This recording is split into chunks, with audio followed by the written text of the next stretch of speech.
ये जो मंदिर है इतना प्राचीन मंदिर है ये, मगर इसमें जो है लोगों के ध्यान नहीं पड़ रही। विनोद भाई बोलूँगा पूरा अंदर एक बार आके दिखा देंगे। लोगों की जो है ध्यान इस मंदिर पे नहीं पड़ रही है। प्राचीन शिव मंदिर है ये। अगर मैं जिस हिसाब से देख रहा हूँ तो बाबा बैद्यनाथ का जो आत्मलिंग है उस तरह का ये लिंग है। मैं बताऊँ तो उस तरह का ये आत्मलिंग है। और दूसरे में तीजन बाई जी ने ये शिवलिंग का स्थापना कराई थी और इसके ठीक बाजू में पेड़ हुआ करता था, ऐसा लोगों का कहना है।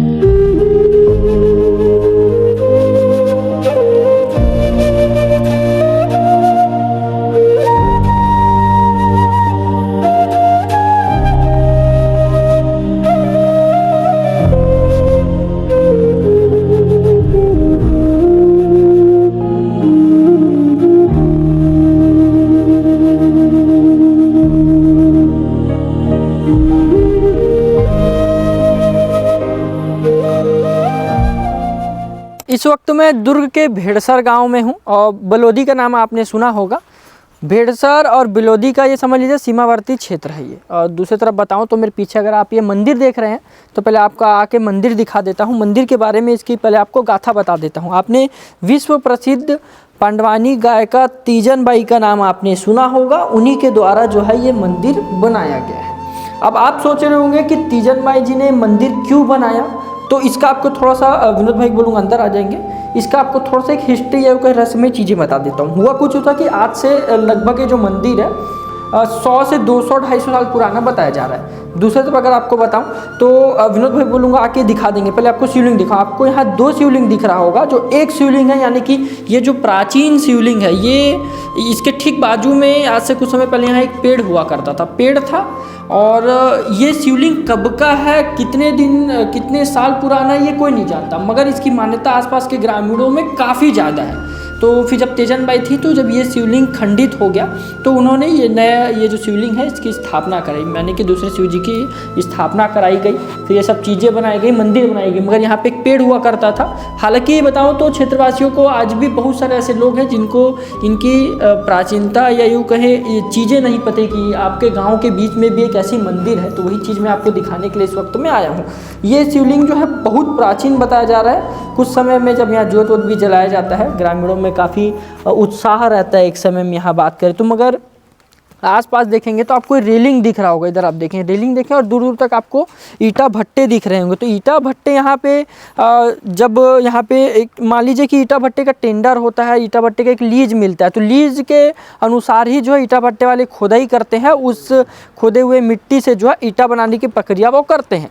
मगर खबर बनाने का विषय ये है कि खोद इतना दिए हैं कि मंदिर का जो चबूतरा है, आसपास के जो आने जाने के रास्ता हैं उसको खोद दिया गया। सोचिए भूमाफिया जो होते हैं, लगातार आपको बता रहा हूँ कि जो भूमाफियाओं के करतूत है वो मैं आपको दिखाता हूँ। तो ये जीजा का उदाहरण है। उधर भी देखेंगे तो जिस रास्ते से हम आए, हालांकि हम स्कूटी से हैं, कार से हम नहीं आए हैं, मगर हमको फिर भी आने में काफ़ी दिक्कतें हुई हैं। बाजू में 2 कमरा बना हुआ है, बहुत प्राचीन मंदिर है ये।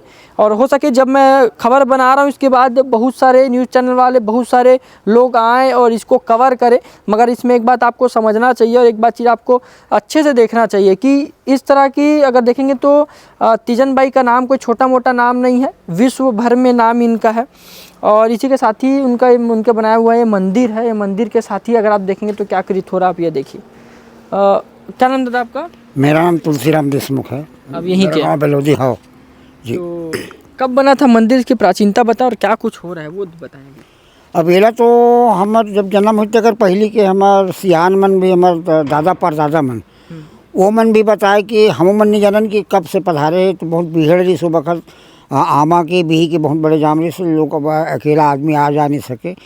लेकिन ये आस्था एरिया के गांव के भेड़सर, गनियारी, डांडेसरा, बेलौदी, मालूद, पूरे गांव के इतना बड़े आस्था का मंदिर है। सारे लोग जानते हैं कि जो भी चीज़ अगर घूम जाए कुछ भी हो तो इतना मानवता कि आज भी एक नारियल चढ़ा दो तो कहीं ना कहीं भोलेनाथ उसका मनोकामना पूरा करते मतलब हैं। यहाँ पे एक नारियल अगर आप चढ़ा देंगे, आपकी कुछ चीज़ें घूमी हुई हो नहीं हुई तो पूरी हो जाती है। पूरी हो जाती है, ऐसा मान्यता है। ऐसा मान्यता है। लोगों ने जैसे जानवर घूम गया, कुछ भी हो गया, मिल नहीं रहा है तो एक नारियल चढ़ा देते हैं तो वो कहीं ना कहीं से 1-2 दिन में कहीं से शाम तक कहीं ना भूले भटके वो घर वापस आ जाते हैं। अच्छा ऐसा है? ऐसा है जी। सरपंच जी हमारे साथ मौजूद हैं, बलौदी के सरपंच पति हैं ये। आपको कब जानकारी मिली थी कि इस तरह का जो भू माफिया द्वारा कब्जा करा जा रहा है? और मंदिर के इतिहास तो काफ़ी पुराना है, तो इसमें आप लोग क्या देख रहे हैं ग्रामीण लोग अभी?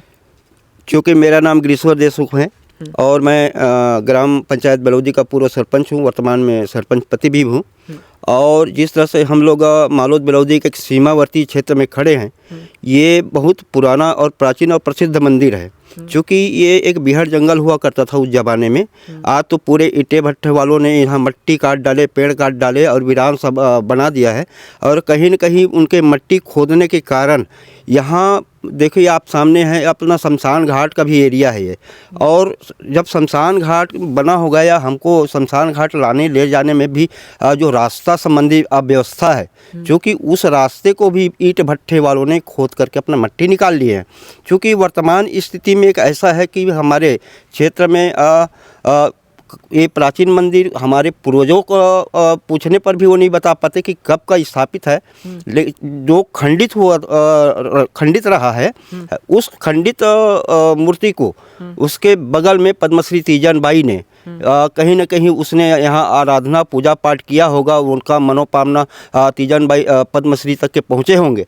तो उसने कहीं कहीं सोचा और एक अपना मंदिर बनवाया और यहाँ आस्था का केंद्र है। हर महाशिवरात्रि में यहाँ मेला भी लगते हैं और हर नवरात्रि पर्व में ज्योति पूजन का भी स्थापना किया जाता है। उसके आसपास के क्षेत्र में पूरा भट्टे वालों ने जो ज़मीन खोदा और ज़मीन खोद करके, तो भविष्य में ये मंदिर कहीं न कहीं उस गड्ढे में समा जाएगा, ऐसा मेरे को प्रतीत महसूस होता है। आजू बाजू गड्ढा खोदा है तो गड्ढे में ही गिरेगा। ग्रामीण और हमारे साथ मौजूद है। क्या नाम है दादा आपका? मेरा नाम कांतूलाल देशमुख है। आप भी गांव के सियान लग रहे हो? ना, सियान तो नहीं हूँ, पर गांव का निवासी हूँ मैं, है ना। अब मेरी उम्र लगभग 61-62 साल हो गया सियानी हो गए, है ना। तो जब से मैं देख रहा हूँ, मेरे पिताजी, मेरे दादाजी, परदादाजी लोग, इन लोग सब इस मंदिर के बारे में बताए हैं कि हम नहीं जानते कि कब से रखे हैं इस मूर्ति को। अच्छा, है ना। ये चीज़ बताए हमारे दादा परदादा लोग। और आज उस समय बहुत जंगले थे यहाँ पे, जाम थे, आमा थे और कुछ महुए वमुए के पेड़ थे, बहुत सारा थे, है ना। और आज हम आके देख रहे हैं तो पूरा भट्टे वाले लोग सब काट कुटा के सब समतल कर सत्यानाश कर दिए हैं। शासन प्रशासन से आप लोग क्या गुहार लगाना चाह रहे हो दादा? शासन प्रशासन से क्या गुहार लगाना चाहते हैं? शासन प्रशासन से यही गुहार लगाना चाहते हैं कि जहाँ भी अवैध खुदाई हो रहा है, हम ये चाहते हैं कि उनका ईंट भट्टा बने, अपने लीज के एरिया में ही काम करे। और जो हमारे गांव के आसपास के रास्ता, पशु चराई का भूमि है ना, जो अवैध कब्जा किया है, वो सीमांकन करवा के, तहसीलदार कहें चाहे एसडीएम कहें चाहे कलेक्टर को कहें, है ना, वो सीमांकन करवाए और उनको जो भी दंडित हो, अवैध प्रकरण बने उनका, और उनको ये लीज एरिया में ही काम करने का हिदायत दिया जाए। क्या आपको ऐसा लग रहा है कि मंदिर कितना बाजू तक उनको लीज मिला होगा? मेरे तो आप लोग काफी लंबे समय से गांव में हो, आप लोग की उम्र 60-65 साल हो चुकी है, तो आप लोगों ने बहुत पीढ़ी देखी है, बहुत सारे लोगों को देखा है, तो क्या आपको ऐसा लग रहा हुआ होगा? क्योंकि मेरे को ऐसा है अंदाजा कि लीज क्षेत्र बहुत कम हुआ करते हैं, क्योंकि ये लोग लीज के बाहर अवैध खुदाई करके भी ईटा का निर्माण करते हैं, है ना। तो ये मैं नहीं कह पाता कि इधर लीज होगा। मेरे हिसाब से तो ये सब अवैध ही खुदाई होगा। अवैध खुदाई होगा? अवैध खुदाई है, हाँ। अवैध खुदाई मेरी जानकारी में तो अवैध खुदाई है, लीज में नहीं है। लीज में नहीं? हाँ। और इन लोगों ने, इनका नियत है ना, मंदिर किसी भी प्रकार से ढहा जाए, ऐसा इनका खुदाई करके ना चारों तरफ से गड्ढा ही गड्ढा कर रहा है, ताकि ये गिर भी जाए, हमारा नाम, बाढ़ का नाम हो जाए और मंदिर ढह जाए। नहीं तो ऐसे भट्टे वालों को कम से कम इतना ज़मीन को, प्रॉपर्टी वाले इनको दान करना चाहिए, मंदिर की जगह को छोड़ देना चाहिए, लेकिन ऐसा इनका नियत नहीं है। जी जी। देखिए, वही मैं आपको बता रहा हूँ कि जब कहीं अवैध कब्जा करा जाता है, अगर आप ये मंदिर देखेंगे, जब मैं अभी इस मंदिर में आया, मैं एक बार फिर चल रहा हूँ, आपको मंदिर एक बार और दिखा देता हूँ, इसलिए आपको दोबारा इसलिए मैं दिखा रहा हूँ कि आप देखिए, समझिए, बाना यहाँ पे रखा हुआ है देवता जी का। और इसी के साथ ही जो मंदिर है, इतना प्राचीन मंदिर है ये, मगर इसमें जो है लोगों के ध्यान नहीं पड़ रही। विनोद भाई बोलूँगा पूरा अंदर एक बार आके दिखा देंगे, लोगों की जो है ध्यान इस मंदिर पे नहीं पड़ रही है। प्राचीन शिव मंदिर है ये। अगर मैं जिस हिसाब से देख रहा हूँ तो बाबा बैद्यनाथ का जो आत्मलिंग है, उस तरह का ये लिंग है। मैं बताऊं तो उस तरह का ये आत्मलिंग है, और दूसरे में तीजन बाई जी ने ये शिवलिंग का स्थापना कराई थी, और इसके ठीक बाजू में पेड़ हुआ करता था, ऐसा लोगों का कहना है। मगर दूसरी तरफ देखेंगे तो जो भू माफिया है, उन्होंने किस तरह से इस भूमि में कब्जा करा है, आसपास की भूमि में कब्जा करा है कि ग्रामीण भी जो है आसपास के जो एक दो गांव, दो चार गांव के ग्रामीण है वो भी कुछ नहीं कर पा रहे। तो आप एक कमेंट करिएगा, आप एक शेयर जरूर करिएगा, अपने लिए नहीं शिव जी के नाम पे करिएगा और इन ग्रामीणों के नाम से करिएगा जो अपने ही जमीन या आसपास की जो ये भूमि है, जिस भूमि के लिए जो है पद्मश्री जो है तीजन बाई ने जो पूजा करा के जो दूसरा शिवलिंग स्थापना कराया था, तो इनके लिए कमेंट करके शेयर जरूर करिएगा। कैमरा पर्सन विनोद के साथ मैं प्रांजलि यादव, दुर्ग, छत्तीसगढ़।